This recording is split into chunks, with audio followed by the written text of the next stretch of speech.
அன்பியும் YouTube இல்லந்தோறும் இறைசாட்சி உள்ளந்தோறும் மகிழ்ச்சி. செயற்கை நுண்ணறிவு குறித்த விழிப்புணர்வு வேண்டும். பவுலோ ரூஃபினி இந்த மாநாட்டின் போது செயற்கை நுண்ணறிவு பற்றிய விவாதத்தை வெறும் தொழில்நுட்ப பிரச்சினையாக மட்டுமில்லாமல் திறவையின் தீவிர ஈடுபாடு தேவைப்படும் ஆழ்ந்த தார்மீக மற்றும் தத்துவ அக்கறையாகவும் வடிவமைத்தார்.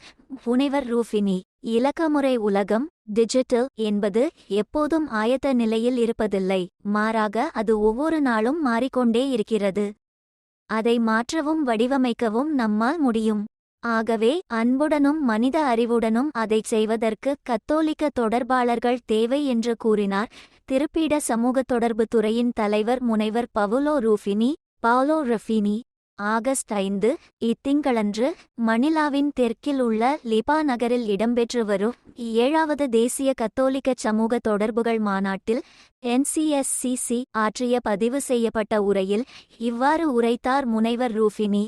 எனவே அடிப்படை கேள்வி என்பது இயந்திரங்களை பற்றியது அல்ல, ஆனால் மனிதர்களை பற்றியது, நம்மை பற்றியது என்று குறிப்பிட்ட முனைவர் ரூஃபினி அவர்கள், சுதந்திரம், மனிதர்களுக்கு இடையேயான சந்திப்பின் அருஞ்செயல், எதிர்பாராத வியப்பு, மனமாற்றம், அறிவார்ந்ததனத்தின் வெளிப்பாடு, விலைமதிப்பற்ற அன்பு போன்ற ஒரு தொழில்நுட்பத்தால் மாற்ற முடியாத விடயங்கள் எப்போதும் இருக்கும் என்றும் குறிப்பிட்டார்.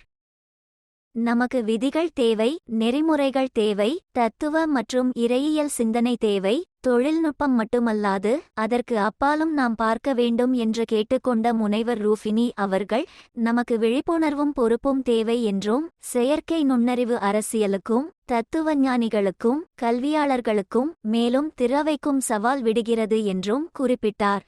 செயற்கை நுண்ணறிவு என்னும் இந்த புதிய கருவி தனிநபர்களுக்கும் சமூகங்களுக்கும் இடையேயான உறவை மேலும் ஒன்றிணைக்குமா அல்லது ஏற்கனவே தனிமையில் இருப்பவர்களின் தனிமையை அதிகரித்து நம் ஒவ்வொருவருக்கும் தனிப்பட்ட தொடர்பை மட்டுமே வழங்கக்கூடிய அரவணைப்பை இழக்குமா என்று கேள்வி எழுப்பிய அவர், தகவல் வலிமையின் அடிப்படையில் புதிய படிநிலைகளை நிறுவுவதை விட சமத்துவத்தை மேம்படுத்த செயற்கை நுண்ணறிவை உருவாக்க முடியுமா என்ற முக்கியமான பிரச்சினையையும் வலியுறுத்தினார். ஆகஸ்ட் 5 முதல் 8 வரை நடைபெறும் இந்த மாநாட்டில் நாடு முழுவதிலும் உள்ள 86 மறைமாவட்டங்களிலிருந்து 300க்கும் மேற்பட்ட கத்தோலிக்க தகவல் தொடர்பாளர்கள் மற்றும் சமூக தொடர்பு அமைச்சர்கள் கலந்து கொண்டுள்ளனர்.